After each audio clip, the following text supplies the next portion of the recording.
on non-communicable diseases and urban health.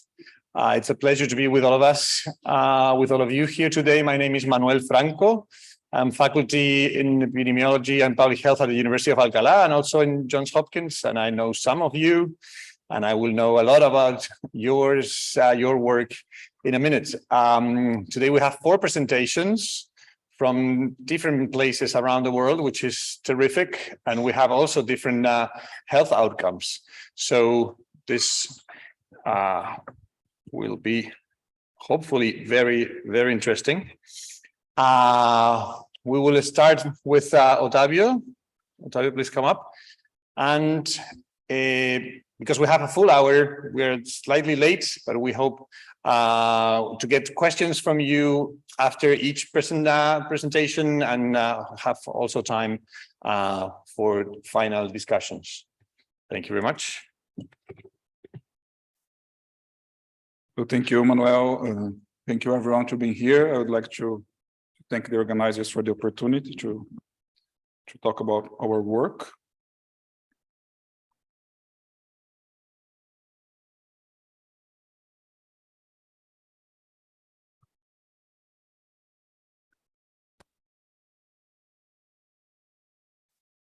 So today I'm talking about our work on urban and rural difference in hypertension prevalence in low and middle income countries. It's a systematic review.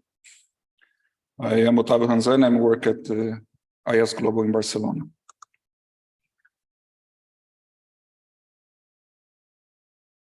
Next slide, please.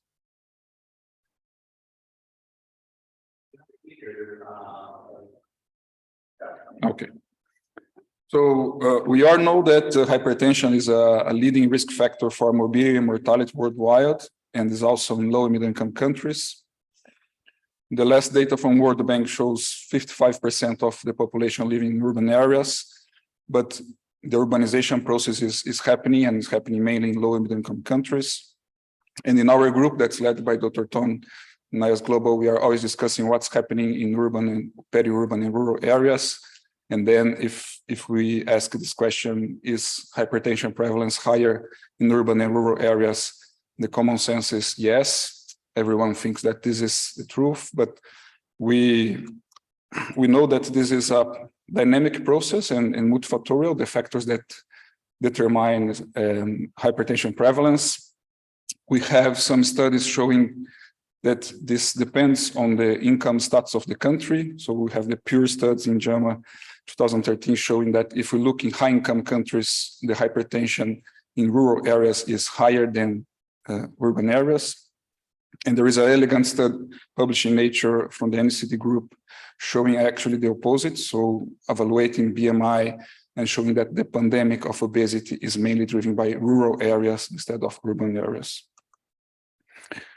Other groups have looked at it, but not specifically these research questions. So the global systematic reviews in hypertension shows that there is a big gap between urban and rural, but in our assessment, this reviews was not designed to answer this question. So, for instance, they put together studies that evaluated only urban areas or only rural areas that could potentially create a bias, including only self-reported hypertension, showing potentially also bias for urban areas because the awareness in the urban areas is higher. There are some regional and country level systematic reviews on this topic, so they show inconsistent results. For instance, if you look at China, the urban-rural gap is almost null, but if you look at India or some sub-Saharan Africa countries, this gap is bigger. And also the factors that determine the hypertension prevalence, it's difficult to find where is the balance between the positive ones in the urbanization process and the negative ones. So we systematically reviewed studies from low and middle countries from 1999 to 2020, and studies that simultaneously evaluated hypertension in urban and rural areas. And we hypothesized that this difference depends on other factors and the stage of the urbanization. Very briefly, the methods. So we registered the protocol in Prospero. We followed the guidelines for databases, structured and blind extraction. And the criteria to include the studies were mainly to ascertain a fair comparison between urban and rural. So it should be a sample that were representative of both populations, the same protocols for sampling and measuring blood pressure in urban and rural areas. And it should include a measurement of blood pressure, not only self-reported, plus a clear contrast between urban and rural areas. We used a random effect meta-analysis and meta-regression, and we explored some factors to explain this difference, such as country region, income, infant mortality rate as a proxy for health access, gross national income, and proportion of urban population. It was a huge work. It is 5 years work of our group, and we started with 19,000 titles and ended up with 1,300 full tests.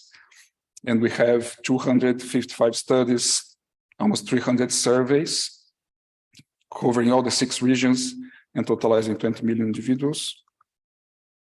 So here is the coverage of included low and middle income countries in green, and in blue are not one included. So we were lucky to achieve a quite high coverage, including the inclusion criteria.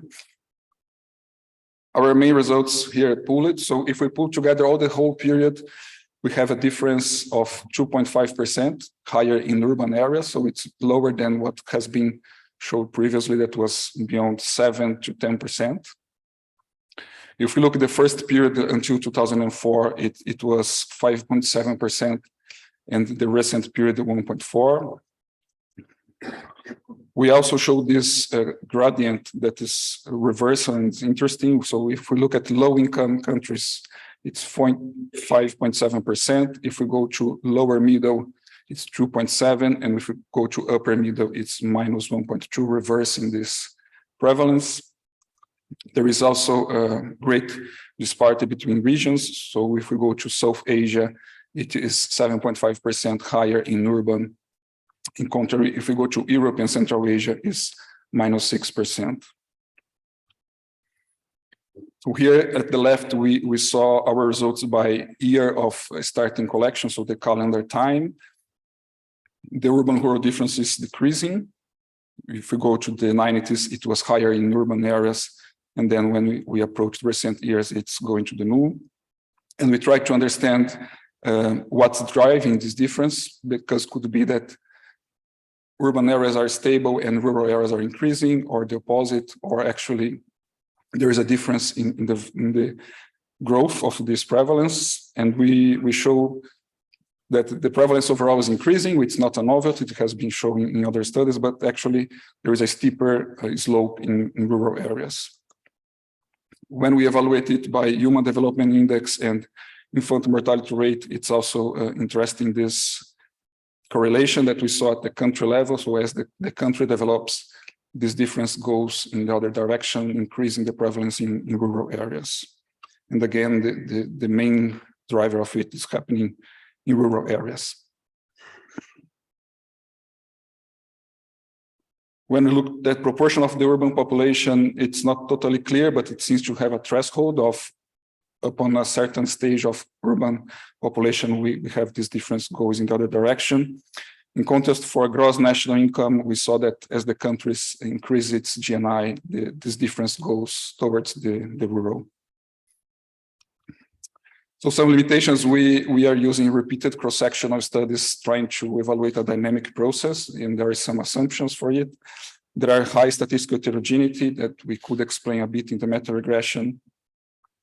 There is a variety of urban and rural definitions that's sometimes difficult to compare, and we do not evaluate within country and within areas. Some future research, we believe that we should advance on urbanist and urbanization definitions. So our group has this framework paper that is touching this topic. We did not evaluate the mechanisms driving the hypertension prevalence. We do in the paper evaluate a bit of age-adjusted differences, but still there are some process to evaluate. Some learning, so hypertension prevalence is increasing overall in both urban and rural. It seems to be faster in rural areas. There is a great risk here because increasing the prevalence in rural areas, we know in the literature is consistent that rural areas has less awareness and less access to treatment. So we have a combination that is potential damage for the burden in rural areas, high prevalence without treatment. And we believe that also public health actions should focus on rural areas. We are in a urban health conference, so what I have been thinking is, can we apply what we learn from urban health to the rural areas? And also, I have not an academic definition, but it seems that the bad features from rural are going to the rural. So what's happening, and we should also take care of these. So I would like to thank you, and this is our paper that was recently published, and thank you, our group, for this work.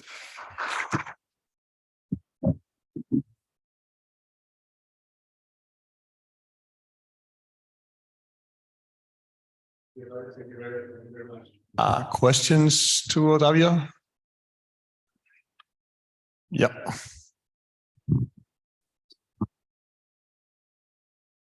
Thank you, and thank you for that really great presentation. And it's fantastic to see this analysis and this amount of work. So thank you. It was a question about, you did say that you hadn't been able to look at within urban differences. But I wonder if you could give some reflections on whether that's even possible with the data that you've extracted from the included studies, just because I think that is so important and linked to your comment about kind of access to NCD treatment being so much better in cities. I think we might hear from some other presentations that that's not always the case, and particularly for low-income households and low-income areas. So it would be really great to be able to do that within city analysis. So yeah, it'd be great to hear your thoughts on that. Yes, thank you. So we can't do that in our data set because we focus mainly on studies that have simultaneous urban and rural. Some studies included or divided by slums and not slums or central areas and peripheral areas, but we don't have to able to stratify this. But I agree with you. I think within cities we also have lower access and lower awareness in marginalizing vulnerable groups.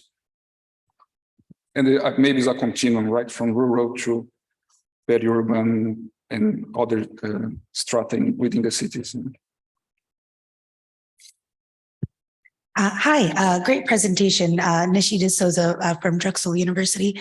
I was wondering if you could speak a little more to the urbanization process framework, the TON paper you referenced. Yeah, so this paper was led by Dr. Ton, was like a group of different transdisciplinary professionals, and we discussed a bit of urban sustainability, but also the definition of urbanicity, urbanization, and other process. May look urbanicity as a static difference between urban and rural, and urbanization about this dynamic process happening.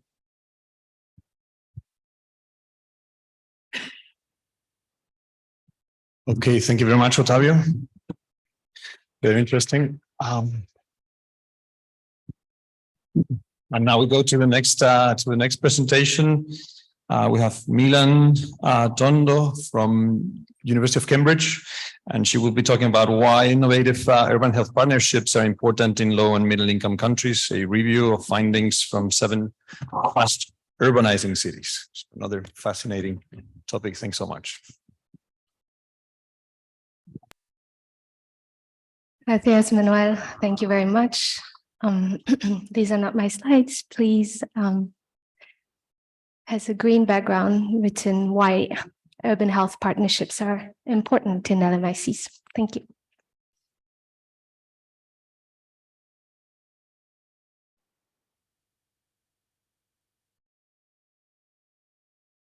Right. While my slides come up, I would like to introduce myself and say hello to everybody. So my name is Dr. Meelan Thondoo. I currently work at Cambridge as a postdoctoral research associate within the GDAR network. So you will be hearing the word GDAR a lot for the next 10 minutes. It means Global Diet and Activity Research. I have a background in medical anthropology and epidemiology, but I am currently focusing a lot on health impact assessments of urban and transport planning in LMICs. La presentación, por favor. Gracias. I am accompanied today by the director of the program, who is Dr. Tolu Oni, sitting at the back over there. So you can also go to her for questions afterwards. I'm really happy to have her here. And here we go. So why are innovative urban health partnerships important for LMICs? So, oh, these are not the right slides. It doesn't matter. Let's try. So these are not the right slides. I have a shorter version of this, but if you see me skip it, just ignore. Maybe because we're talking about partnerships, I would like you to take a second, maybe look around the room if there is somebody that you do not know and that you would like to meet. So make eye contact. And if you're really serious about it, you can also do this.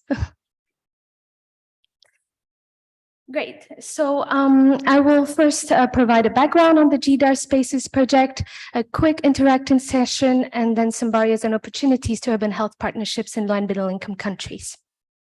Introducing the global diet and activity research. So the whole point of the project is to generate evidence about how to prevent non-communicable diseases related to diet and physical activity in urban settings. What we're seeking to do is to bridge gaps between research and policy in different contexts.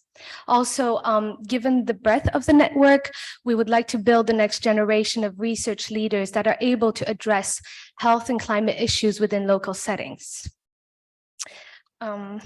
So this is a theory of change, and I put this here because my boss is in the room. But actually, what I want to talk about is who are we as a network and what is it that we do? GDAR is a multi-sited network focusing on health. We have partners in over 7 different cities, as you can see here, including cities that are in Africa, cities in Latin America, Belo Horizonte, and Jamaica. What we do know about these sites is that they do share similarities. The first of which is a very high prevalence of non-communicable diseases that are related to sedentary lifestyles. These sites also share a very high vulnerability to climate variation, and they do face different types of urbanization risks. Why LMICs? Why cities? I know we've been talking a lot about this. We do know that countries of low and middle income settings share an unequal burden of disease and death. You know this graph very well. And what we also know is that they share an unequal burden of NCDs. In Africa, particularly, this burden will increase to near to 40 million by 2030. What are we looking at specifically, and why is this so important for partnerships? How is health related to urbanization and climate change?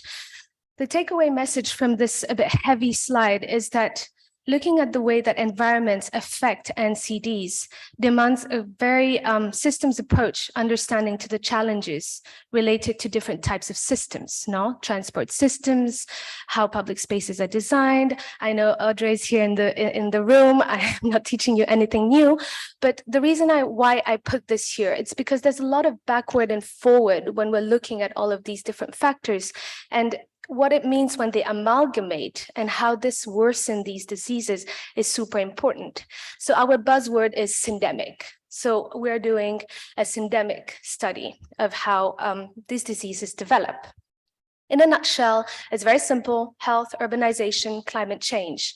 But if we go deeper, we are looking at a large number of variables from food retails, present of advertisement, to actually looking at different sidewalk lengths, road safety. We're looking at quantitative variables related to climate change, such as precipitation, but also more qualitative variables in the context of urbanization. Non-communicable diseases, too many experts here, I will not talk about them. But I will say, why are NCD prevention important? Anybody knows here the average age on the continent of Africa? Could open up. Tolu is not allowed to answer. Anybody? A quick guess? No? The average age on the whole continent of Africa is actually 19 years old. So we are focusing on cities and places where majoritarily people are very young, and the potential for the youth to contribute to productivity is huge. And also, if we don't address that, they will all have an NCD by the time they're my age, which is middle age. Great. So the food environments we're looking both at external and internal personal dimensions of food. We're focusing on a wide range of different physical environment variables. And of course, we're considering climate change events, disasters. We haven't put this here, but there are other types of events we're looking at. And here are the interlinkages. Coming into the topic, and I'm looking at my time. So, your opinion, do you think urban health in LMICs differs from urban health elsewhere? I would like a show of hands. Yes, no. Ah, sorry. Does it differ? Yes or no? Everybody says yes. Is there anybody thinking no? Great, one person. Would you like to share why?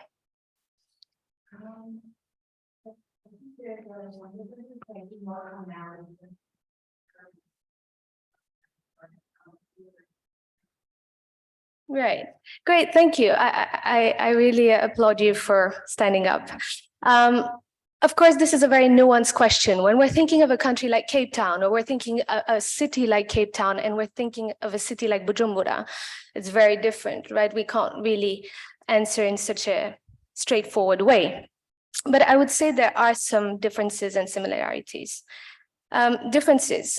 These are not the right slides. I'm so sorry. I had an excellent picture of Kampala, because this is where we were in ISUH last time.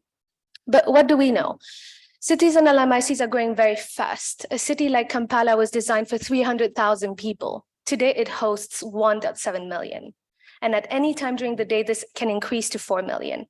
What does that mean? When we're looking at air pollution issues in South Africa, Triangle de Vaal, it's over 200 micrograms per meter cube. So we are facing some issues that are quite a characteristic of African cities. But there are also really good opportunities. And again, here I had put a very nice slide about investments. We do know that 2/3 of investments in Africa are yet to be made. So cities that don't exist will receive resources. Cities that do exist have the potential to change. We also do know that 10 African cities have joined the C40 climate change declaration. And we do know that there are increasing amount of citizen participation happening. So with GIDA, what we're learning is that there are 3 conditions underlying urban health participation and partnerships. The first is having a very strong participatory component across different objectives. So from the first objective of the project, which is to look at environmental variables and climate variables, we are engaging stakeholders up front, all the way to co-designing the intervention with the actors. We also apply a transdisciplinary approach, which is a bit of a black box sometimes. But what we do know is that we're asking the right questions. What are the roles of stakeholders? How do we involve them? What kind of knowledge are we aiming to produce? And what interventions can we develop in the spirit of co-design and co-production? So different, more in depth with some different questions. We're also doing very strategic stakeholder mapping. There has been a lot of different conversations about how partnerships are important, but what's most important is having the right people at the table, but also being aware of who is not at the table, who should be here and not here in this room. So we're working very closely with commercial actors, policymakers, civil society, climate resilient actors, youth and citizens. I'm going to jump these. What do we see across all our 7 different sites? And I'm nearly done. We do see that still there is an unequal number of stakeholders across the site. So harmonization is key. Is there a good representation of stakeholders types? Do we have the commercial actors on board? Do we have the climate change actors on board? And do we actually have the right community members there? This is challenging, and I'm showing these slides not to shoot a bullet in my foot, but just to show how challenging partnerships can be. Also, it's about making sure that we're having a right coverage across all the different sites. By sector, we're also looking at harmonization. But within the 400 stakeholder actors that we're planning to engage, we've already engaged over 140, more or less, in the last 6 months. So barriers to urban health partnerships, bureaucracy, variation in workforce competency, a lack of integrated approach to health, but also political timeframes. And opportunities, of course, there are many, increasing action across sectors, but also having more transparency into research while advocating for health in all policies. So any questions, I'm here and I'm happy to answer them. Tolu's here as well. And very honored to be here with estimated colleagues. Otavio, I'm so happy to share panel with you. Thank you.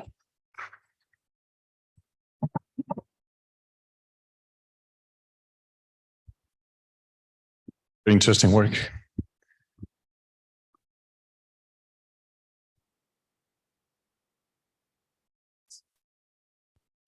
Thank you for a very interesting talk. I can see you had a lot to squeeze into the time limit.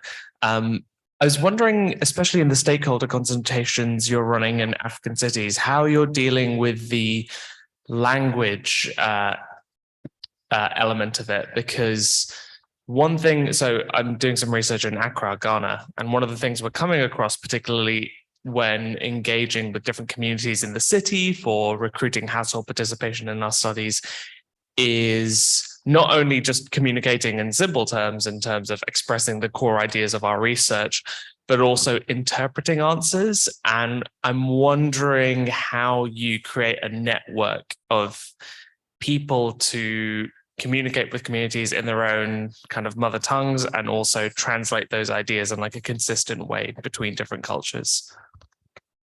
Great. Manuel, would you like me to take several questions and answer after? We don't have much time, so we hopefully, well, I would prefer leaving time for the end. Great. Thank you. So a big part of the work behind the consultation has been to do a training of facilitators across all of the different sites. And during this training of facilitators, there were three basic phases: the assessment of needs first, and the issue of training in different languages, but also conducting the consultation in different languages was major. The first thing we did was identify the different words that are hard to express, like syndemic. This was something that was coming in and out. Even in English, I don't understand what it means, right? So identifying those hot words and how we can express them in different ways. The second thing was actually just doing it in different languages. So not only in terms of the consultation itself, but also in terms of the media material. So we have videos, please go online. We have the same video in Swahili, in French, in English, and we've been actually spending a lot of time, and thanks to our communications manager, thanks to the big team across all the different sites, to make sure that the material is accessible to local stakeholders.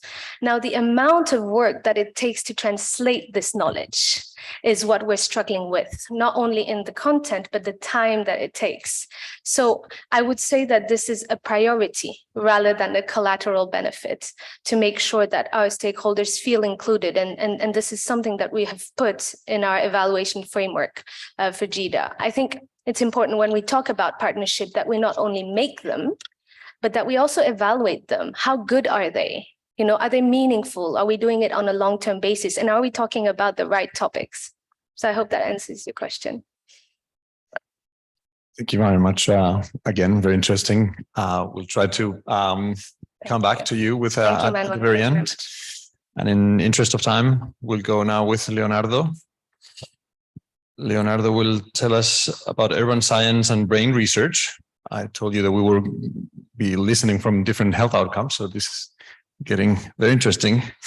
A systematic review of the literature on cities and brains.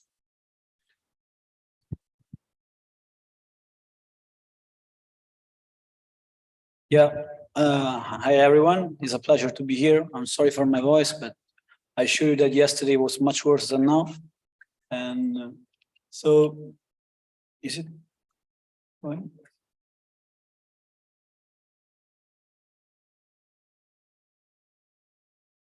It's not ready? Okay.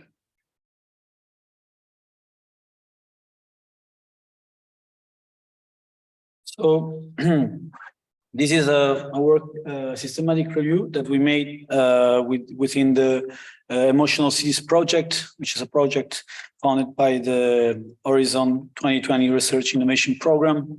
We are trying to conduct several experiments and understanding from a neuroscientific point of view how the urban environment could be sustainable for the individuals. So this was our first milestone, a systematic literature review. A little bit of background of how this project began. So as we know, we are experiencing more than 50% of the population is living in urban areas, and this is going to raise further by 2050. At the same time, we are having advancements in neuroscience that could better describe which are the individual's emotive and cognitive underlying processes. And because of this, we could possibly develop new ideas and methods to improve the mental well-being of the individuals and of communities. So most of the experiments that were included in our study based on two fundamental psychology theories. One is the attention restoration theory, which is basically stating that the natural environments promotes recovery from stress and from mental fatigue via attention restoration mechanisms. And biophilia theory, which is stating that instead the brain responses to the natural setting reflect more pleasure and relaxation because of evolutionary benefit of the human affinity for the nature. So the main goal of this review was to understand and to gather all the results, investigating the impact of engaging with the urban environment on brain activity, and from there understand which were like the associated cognitive and emotional processes. So we basically articulate this in three different pillars, say.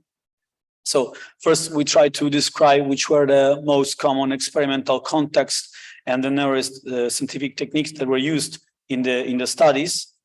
Afterwards, we try to summarize the empirical evidence on how the urban exposure affect the brain physiology. And finally, we try to identify which were the emerging concepts which would be relevant for future research.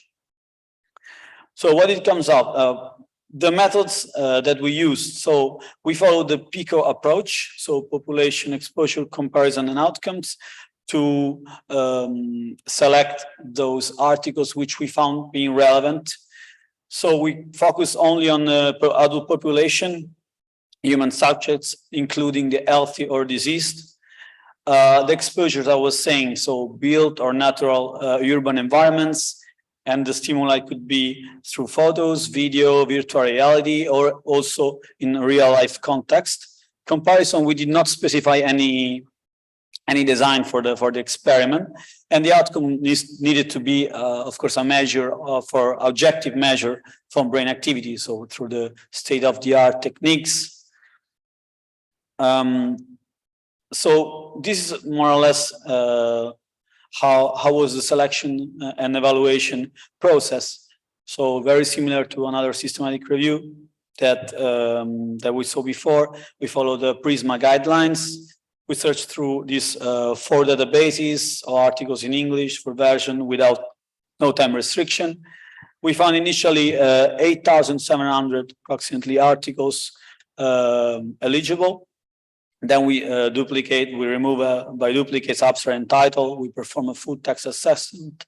And finally, we make quality appraisal of the study based on these 3 criteria. So sample selection, risk of bias, and the statistical appropriateness of the study. Results. So what came out of this review? So first of all, we was trying to say before, we wanted to describe the characteristics. So we saw that almost all of the study were based just on adult and healthy volunteers. So there was not so much space for the clinical population, for the elderly individuals. At the same time, the exposure was mainly comparing built and natural environment. So there was not so much specific on built environment or either natural environment. The comparator, so most of the study, mainly because of practical reasons, were laboratory based. just a 30% was in a real world setting. And the outcome, the EEG was the most used technique. So what it comes out, following back what we saw before regarding the attention restoration theory, there was an actually demonstrated that the natural environment through these neurophysiology studies, so with EEG measurement, the natural environment elicited attention restoration and relaxing brain state in individuals, whereas the urban scenery induced patterns of attentional states prolonged in time. So they were more cognitively demanding. And on the same time, was found a stronger brain connectivity in the natural environment. And these three results on the left were modulated in across several different age groups and clinical population. So we found the same results also for the elder population and for the clinical one, specifically with the generalized anxiety disorders. This was further modulated by the human presence and cultural context. A study proving that because of COVID, the people showed being more depressed, and the nature did not help. The nature exposure while in a lockdown restriction did not modulate this thing. So also the human presence is very important. The cultural context, because some of the study were specifically located in bamboo forests, so something that is very affinity with the culture. And another very important factor to consider is that the social density and behavioral factors are influencing the physiological response and the way that the location and the places are lived. So instead, the neuroimaging studies further confirm this. Actually, very important. There was a significant association found among the reduced brain volume and exposure to pollutants, to natural oxygen and particulate matter in a cognitive impaired group. This was a study in Barcelona. Also here we can see that the urban scenery were eliciting more brain regions related to visual attention process. And at the same time, it elicited also higher functional connectivity. This on the right, you can see that the city living, so the upbringing, so people that were living in a highly dense city, during the experiment, they were found being responsive in social stress brain regions area. So we can see also that in a long term, the living in the urban context, in a highly dense context, could affect the social stress brain regions. On the other hand, instead, an experiment that was performed after 90 minutes walk in the nature reduces the rumination-related areas. Rumination is like a self-thinking that was found in depressive individual. So it's helping, promoting, and having a therapeutic effects, and also. The urban scenery was stimulating the hippocampal and parahippocampal areas, which are related not just by memory processing, but also they've been found connected to unpleasant emotion generation. Discussion. So what we try to do? We try to interpret these results. So probably we thought that the urban built artifacts were associated with a greater cognitive demand because they were presenting maybe a more complex architectural geometry or optical dynamics. What we found also is that this nature exposure activity brain areas that were linked also to the beauty and the pleasantness. So this is connecting back to our biophilia theory, further confirming that. Third, very important, the overcrowding included induced stress-related brain responses, and this it could be because of a violation of personal space. So the person feel that this kind of violation and resulting in a physiological response, particularly in the amygdala part of the brain. And this outcome was actually further confirmed also in the upbringing effects, so also when measuring long-term effects.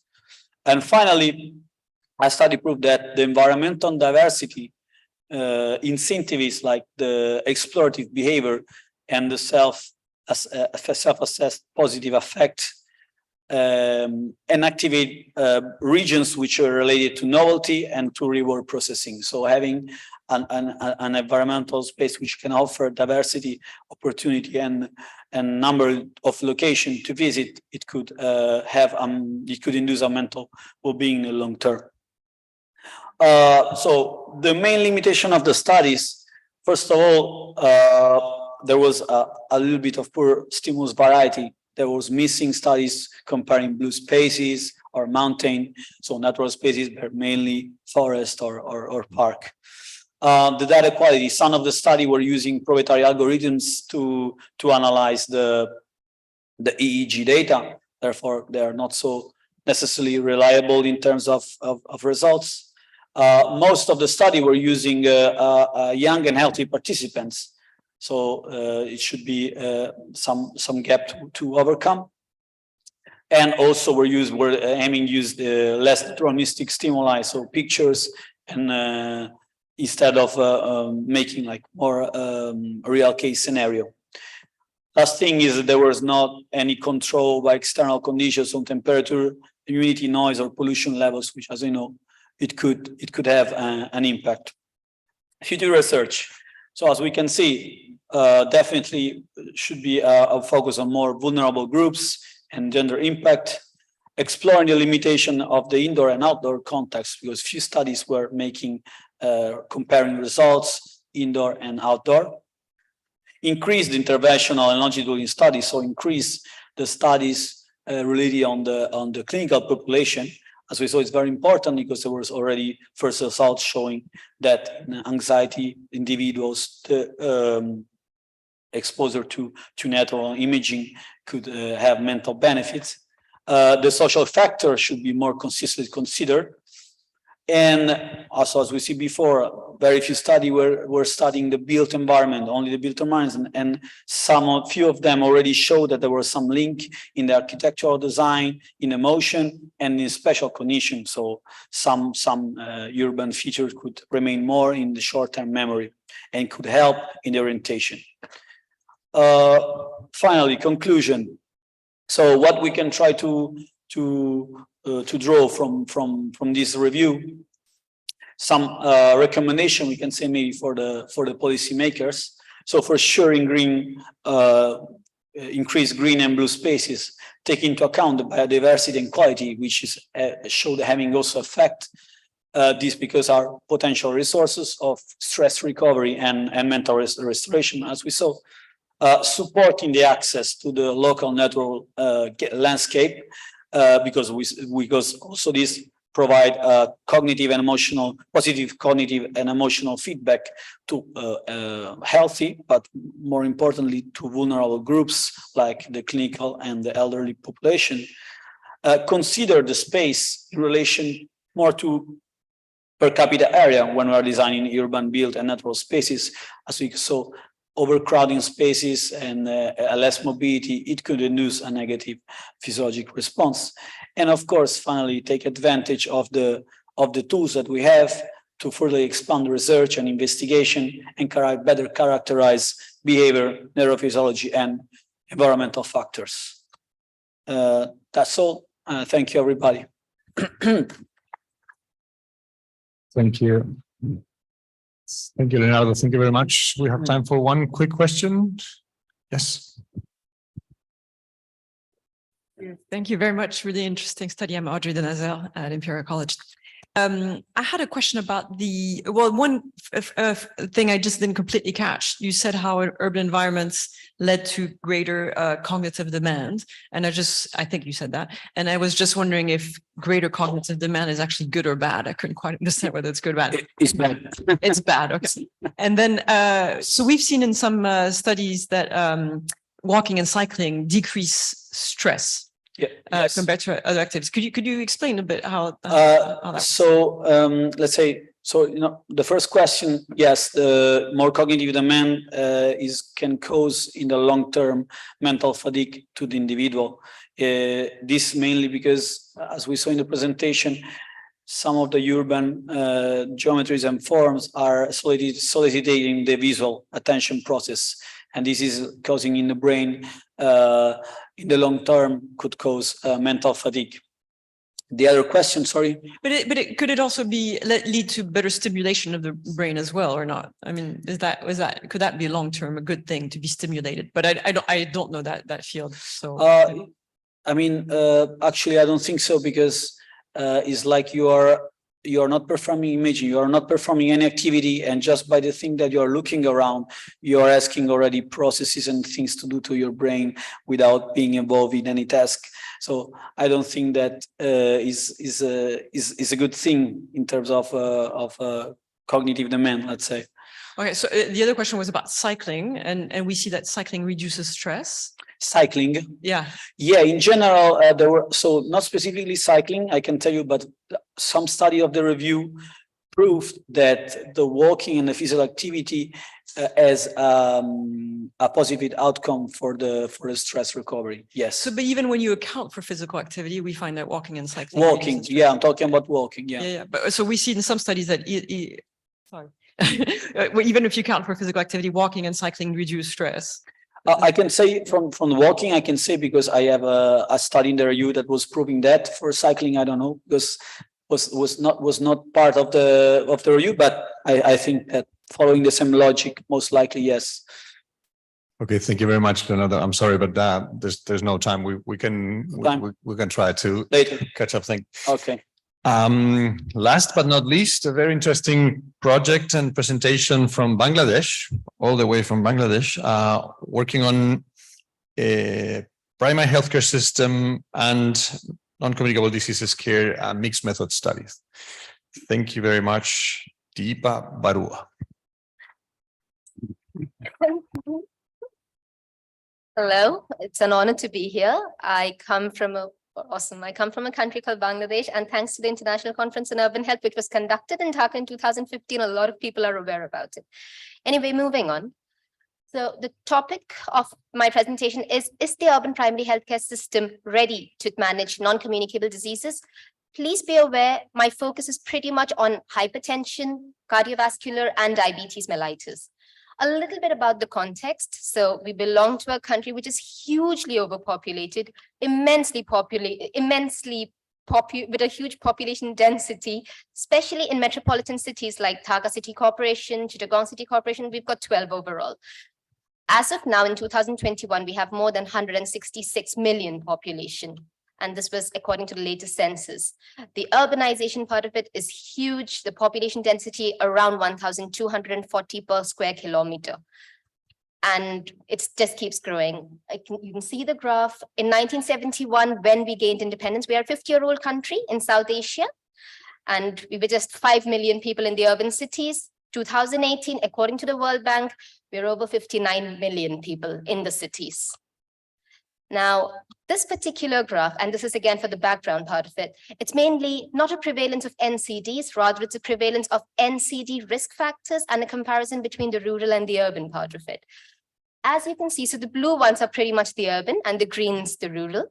You've got alcohol consumption, insufficient physical activity, processed food intake, overweight, obesity, unawareness about salt intake, and inadequate fruits and vegetables. Preliminarily, even though you have more access to a lot of these probably in the cities, the prevalence of inadequate proper food or a healthy diet or a healthy lifestyle is much more in the urban cities. And it's not because of the people, it's not because people are not aware. People know it's good to walk. People know it's good to have fruits and vegetables over cheeseburgers or something. But it's also the cities which are in such a way that we are just not ready to walk, or maybe even if I did want to walk over maybe an hour or 2 hours, I've come to Valencia and all that I could think about is I could just keep walking. It's not the same in Dhaka.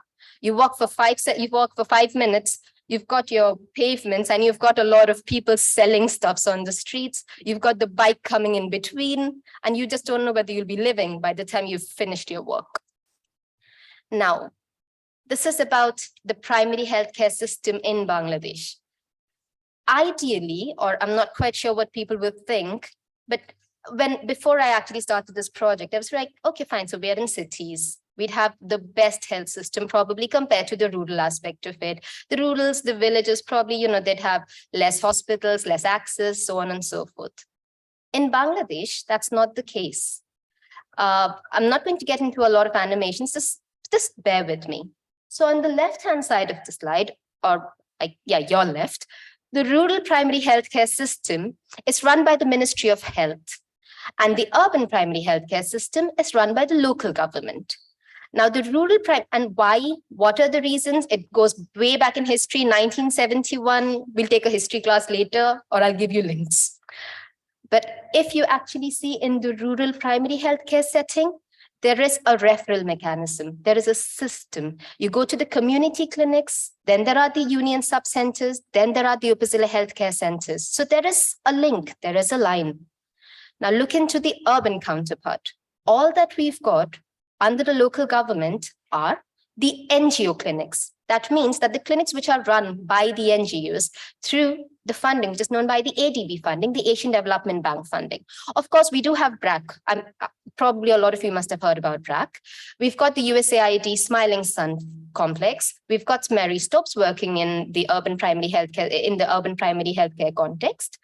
But what about the government? What does the government have of its own? Tomorrow, if Mary Stopes were like, ta-ta, bye-bye, we are not going to be here, then what do we do? If ADB were to leave, if UNICEF were to leave, where were we supposed to be? In addition, of course, the Ministry of Health does have government outdoor dispensaries. And now you could be like, aha, the government does have something. But this is Dhaka City Corporation, North and South. The number of government outdoor dispensaries for 59 million people are just these number, which are just 20. There are tertiary hospitals for the 59 million people again. And in Dhaka City Corporation alone, there are just 5. Whereas the NGO clinics are more in number. That's around 35 to 40 throughout centers. And there are the private hospitals and clinics. So we are very, very dependent on the private system, very dependent on the NGO part of it. Now, what did we want to do? So I belong to an organization called the ARK Foundation. We've been working with the University of York and Leeds and with other partners across. What we wanted to understand is, we know that the rural primary healthcare centers are still pretty much ready, or they are managing NCDs, but what about the urban primary healthcare centers? So that's what we've tried. The question was identifying gaps within the urban primary healthcare system, and we've used the framework of the WHO building blocks, the themes of which you can see on the right hand of the slide: service delivery, health workforce, so on and so forth. Again, I'll give you links. I won't talk much about this.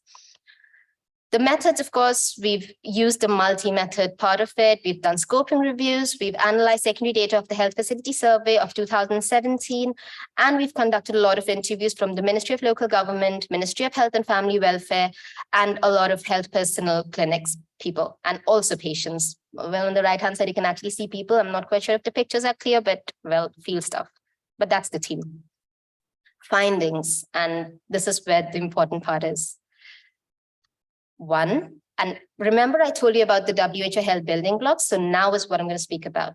So in terms of the service delivery, around 15% of the urban primary healthcare centers don't provide any NCD services. And when I mean NCD services, I don't mean you've been diagnosed with NCD and I'm giving you medications and blah, blah. No, I mean screening. I mean primary prevention. I mean taking care of a person before they actually develop NCDs, because primarily that is what is supposed to be at the back of the mind. And that was exactly what the urban primary healthcare centers were supposed to be doing. Not being done, actually. And it's not due to any fault of theirs. Please don't think that I'm blaming them, because some sort of screening does happen. However, ever since 1971 happened, even till date, the urban primary healthcare system is very maternal and child health focused and sexual and reproductive health focused. So if you were to go to any urban primary center, you'd actually think, oh, it's a maternity clinic. You'd find children getting vaccinated, you'd find mothers getting their antenatal or postnatal checkups, but you'd find very less men, very, very less men. So you'd actually think, oh, it's a maternity clinic. Now, of course, some screening happens. There are terms like preeclampsia, gestational diabetes. So for that, screening happens, but not for the general population. Next, there are NCD guidelines, which are available at the rural centers. But around only 30% of the centers actually said they had some sort of NCD guidelines. And that means there's a compromise with the quality control. There's no standardization of the treatment or standardization of the management, which is given for the NCDs. I would be giving amlodipine. It's a medication for hypertension. Another person could actually be giving also olmesartan or some other medication, and there's no standardization. So that's in terms of service delivery. Health workforce. Most of these centers have actually said, the health workforce, yes, we manage NCDs, yes, we manage hypertension, yes, we manage diabetes. But in terms of training, only 18% of the health workforce have received any sort of training in cardiovascular diseases and hypertension. Only 18%. And in addition, less than 50%, that's 41%, have received some sort of training in diabetes mellitus. Now, because it was pretty much, and again, I think this is very important. This was not due to any initiative taken by the government. This was an initiative taken by other NGOs. So NGOs are supporting other NGOs. We need the government to come into this right now. Drugs and equipment, believe this or not, 50% of the urban primary healthcare centers had no diabetic or antihypertensive medications. Absolutely nothing, nada, zilch. 41% had at least some hypertensive medications, while 3% had some diabetic medications. So in terms of medicines, anyway, we'd have to go to a pharmacy outside and be like, these are my meds. Can I buy them from here? And in fact, in Bangladesh and Dhaka, one of the most interesting things is a lot of people don't go to urban primary centers. They actually go to the pharmacies as the first primary point of care. We can speak about that later. Anyway, health financing, that's the local government. Now, if the health system is with the local government, they have 10 other agendas. In Bangladesh, at least, they've got infrastructure, they've got building development, they've got the parks and the footpaths and stuff like that. We are a country with dengue and malaria. We are rich of it. So mosquito eradication, very important. NCDs comes at the end of the whole spectrum. If there was a list of agenda, NCDs like not there, neglected, completely neglected. So the prevalence is increasing, the risk factors are increasing, the agenda slide through. What happens? Where do we bring that balance? There is no funding. There is no allocation of separate budget for the NCD within the local government. The health information system, if you look on the right-hand side of your screen, everything's done manually in the register. There is a health management information system. We are on the verge of digitalization. We are still getting digitalized. By 2041, we expect to be smart Bangladesh, as we would call. And believe me, the country is really working towards it, but we need the resources. And it's easily said than done. A lot of these manually registered also, it's not in detail. You wouldn't be able to go to these registers and say, okay, fine, so this person's diabetic. How long has he been diabetic for? Or how long has she been diabetic for? When are the follow-ups? Is he or she at risk of developing diabetes? What next? When are the follow-ups? Nothing. It's just 2 columns in that register mentioning so-and-so, hypertensive, check. So-and-so, diabetic, check. Nothing other than that. So there's no management, there's no health information system, and we're losing a huge amount of data. And I guess that's where the policymakers are losing out on. Leadership and governance. Oh, again, and there's also something called the dashboard. There's something called the dashboard. There's no urban health information in that. Leadership and governance, there's an absolute lack of coordination between the Ministry of Local Government and the Ministry of Health, which should have been really, really the case. I'm going to take you to the last slide because that's like the most important part of it. This is where I would want to bring everybody. Out of all of the 69 centers that have been analyzed, none of the centers were found to be prepared to manage NCDs. And all of the 70% cutoff mark, the domains on which this analysis was done, all of this was on the basis of literature. We have been reviewing a lot of literature, and that is where we've actually come to this analysis, and we've done all of our investigations and analysis and stuff. But the fact of the matter is, and I repeat, almost none, actually not almost, none of the 69 centers were actually are prepared to manage NCDs. And that is where our project comes in. So the next time, if I'm selected for the ICUH again, probably in the next year, you may be able to hear more about the project. But right now, to conclude, we need help. We really need to strengthen the urban primary healthcare system to manage NCDs. And yeah, so if you have any questions about this, I'll be happy to speak about it. Thank you. And thank you from the team.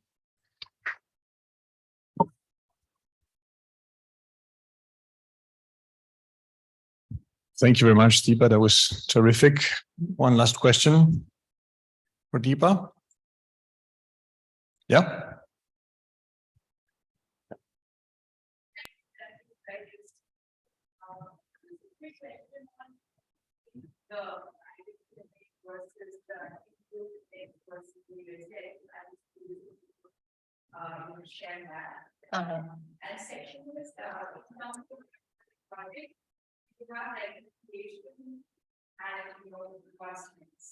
Yep.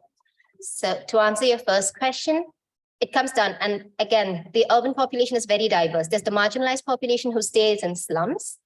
There are the third genders. There are again people who are living in these large buildings and stuff. So wherever you go, it depends on which socioeconomic class you belong to, and it's a fact. It's true. If majority of the urban slum dwellers actually do tend to go to the private clinics first, the private pharmacies first, not even the private clinics, the pharmacies first, because it's very easy to get yourself tested for your blood pressure or your blood glucose levels. Whereas at a center, maybe you'd have to wait in line and stuff.